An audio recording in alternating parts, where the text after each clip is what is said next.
Cik Azmira, apa khabar? Baik, Doktor. Doktor?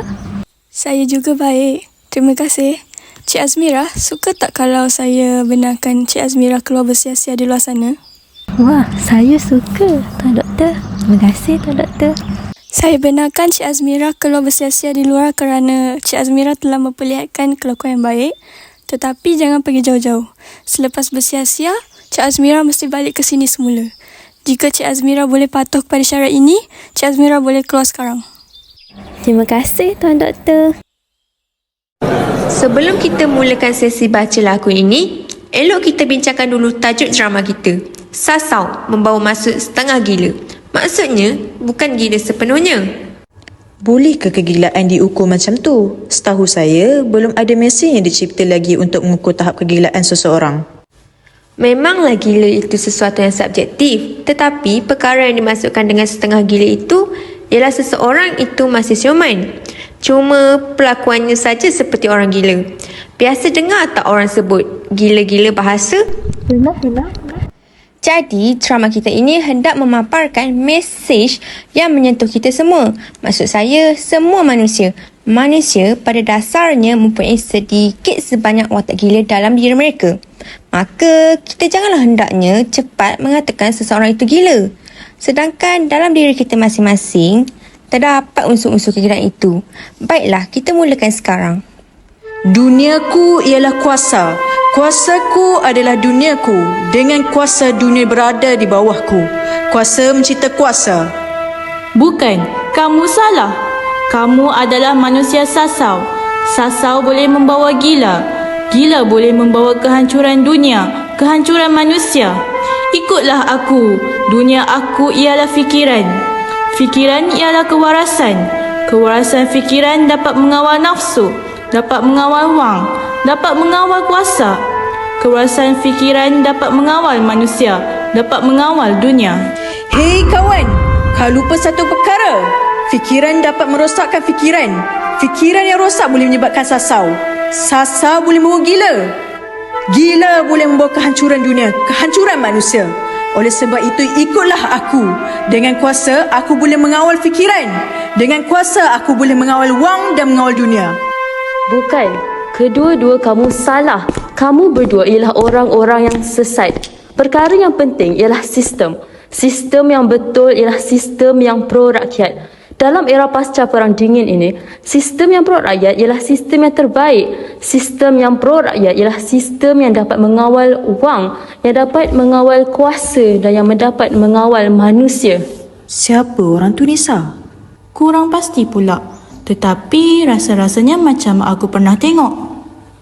Pernah tengok di mana? Kalau tak salah aku, di kawasan hospital. Dah sah. Dialah Azmira, pesakit wad sakit jiwa tu. Oh, kalau kita ajak dia berlakon bersama, wataknya tentu sesuai dengan drama kita. Hei saudari, siapakah saudari yang tiba-tiba muncul tanpa memberi salam? Sayalah pemikir kesejahteraan rakyat. Tadi saudari ada menyebut tentang sistem. Bukankah sistem itu dicipta oleh manusia? Manusia boleh dipengaruhi oleh kuasa dan dibeli oleh wang. Maka tidak mustahil sistem juga akhirnya dapat dipengaruhi oleh kuasa dan wang. Memang sistem itu dicipta oleh manusia, tetapi pada tahap akhirnya sistem itu disahkan oleh rakyat. Rakyat yang menentukan, rakyat yang membenarkan, rakyat yang merestuinya. Tanpa kebenaran, restu dan pengesahan rakyat, wang dan kuasa kehilangan makna.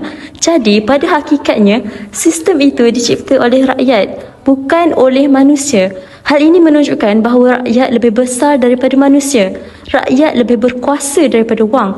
Rakyat lebih berkuasa daripada kuasa. Ain, kau faham apa yang diperkatakan tu? Aku pun tengah fahamkan. Saudari, tidakkah sesuatu sistem itu mempunyai kelemahan tertentu? Kalau begitu, bagaimana sistem itu hendak mengawal wang, manusia dan kuasa? Suatu sistem itu mungkin terdapat kelemahan tertentu, tetapi sejarah telah membuktikan bahawa rakyat senantiasa akan membetulkannya. Soalnya cepat atau lambat, sejarah juga telah membuktikan bahawa kemenangan senantiasa memihak kepada rakyat. Sakitlah. Puan, Elok kita minta pelakon tanpa diundang ini menangguhkan lakonannya buat sementara waktu. Kepala saya pun dah naik pusing dibuatnya. Tak payah, dia dah pun berhenti dengan diri sendiri. Jangan-jangan dia masih berlakon lagi tak? Elok kita jangan ganggu dia. Saudari-saudari, tolong saya. Kejap saya tolong picitkan. Bukan di betis, tapi kepala. Oh, maaf. Lega sikit rasanya. Dia tu sakit betul-betul ke puan? Jangan-jangan dia kenakan kita tak? Aku fikir dia memang betul-betul sakit lah. Sakit buat-buat dapat dibezakan. Boleh jadi lakonannya tu realistik macam betul-betul. Beginilah Cik Azmira. Cik Azmira, semasa Cik mula-mula datang tadi, kami sebenarnya sedang berlakon. Maksud saya sedang membuat latihan drama bertajuk Sasau. Saya tahu, kerana itulah saya masuk kerana saya dapati ada yang tak betul dengan lakonan saudari itu. Sebenarnya tidak ada yang sasau. Yang ada ialah ketidakbenaran, kepalsuan dan kepura-puraan. Itulah, kami amat berbesar hati kalau dapat berbincang dengan Cik Azmira. Kami rasa dalam beberapa hal, Cik Azmira boleh membantu dalam drama kami ni. Boleh, apa salahnya? Tolong picit sekali lagi. Sini saya tolong picitkan. Rasa lega sikit. Kalau tidak keberatan, boleh saya tanya satu soalan? Tapi soalan ini agak sensitif sikit. Saya sudah biasa dengan hal-hal yang sensitif ni. Silakan. Apa makna gila bagi Cik Azmirah ya? Sebenarnya bukan gila, tapi suatu penderitaan yang tidak tertanggung. Antara orang yang jahil ini termasuklah para doktor yang seharusnya tidak jahil. Namun para doktor juga terperangkap dalam kejahilan ini apabila mereka juga memberi label gila kepada pesakit mereka. Perkara yang berlaku sebenarnya ialah para doktor seperti ini, pengajiannya tidak habis, ilmu mereka tidak mendalam, tidak sampai. Jadi untuk menjaga imej profesionalisme mereka, mereka terus melabel seseorang itu sebagai gila tanpa mengetahui sebenarnya apa yang dikatakan gila itu. Misalnya, Macam mana ni puan? Dia berlakon lagi ke? Mestilah, mungkin bagi dia seluruh kewujudan ini hanya merupakan sebuah cerita sahaja. Hanya sebuah cerita yang dikarang oleh seorang pengarah sahaja dan kitalah watak-wataknya. Puan, saya fikir perkara yang berlaku kepada Cik Azmirah tu bukan lakonan lagi. Bukankah dia dah kata segala-galanya benar?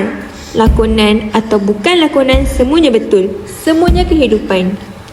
Tapi puan, lakonan ke atau bukan lakonan ke, takkan kita nak biarkan saja?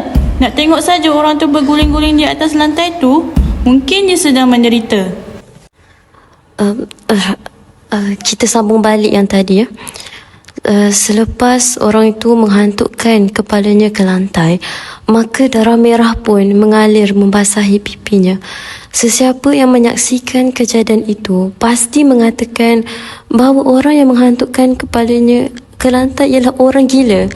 Orang yang siuman tentu tidak berbuat demikian. Orang yang menonton tidak tahu bahawa orang yang menghantukkan kepalanya ke lantai itu sebenarnya sedang mengalami dan menderita suatu kesakitan yang tidak tertanggung, yang tak terucap dengan kata-kata lagi.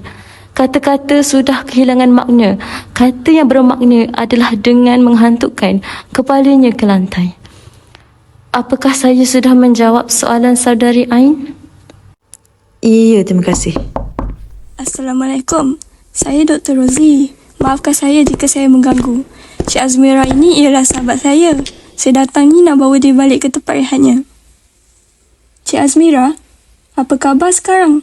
Sudah 3 hari Cik Azmira tidak balik ke tempat rehat yang kita sediakan. Rakan-rakan yang lain amat bimbang akan Cik Azmira. Mari kita pulang ya. Saya tak nak pulang. Saya rasa bahagia berehat kat sini. Saya rasa kita pulang dulu. Cik Azmira perlu berehat sikit saja lagi. Selepas tu, Cik Azmira boleh keluar semula. Kepala pun dah luka semula. Kita balik bubur ubat dulu, okey? Saudari-saudari, tolong saya. Orang-orang ni hendak mengurung saya di tempat yang tidak ada kesejahteraan. Saudara-saudari mesti percaya akan cakap saya. Cakap saya semuanya betul.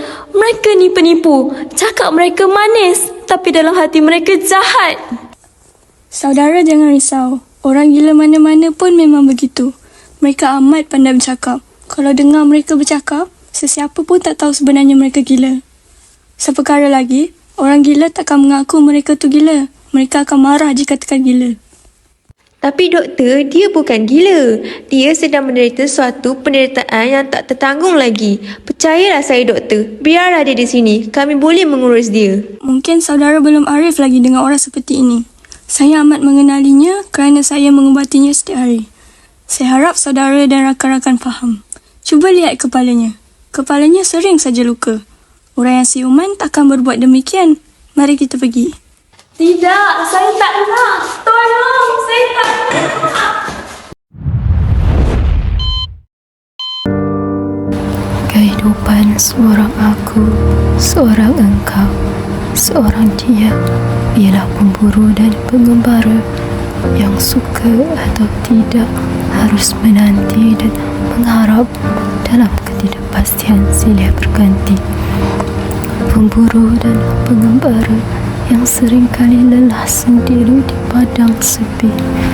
Sepi begitu yang menjadikan kita pendatang siang, pengunjung malam, bersama mimpi, bersama rindu, bersama ikau, bersama tangis, bersama tawa, bersama misteri, bersama rindu, bersama sepi, bersama cinta, bersama derita, bersama cinta.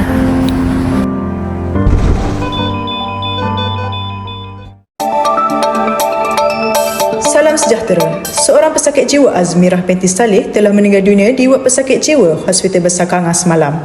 Hasil daripada bedah siasat didapati bahawa pesakit meninggal dunia kerana menderita barau otak.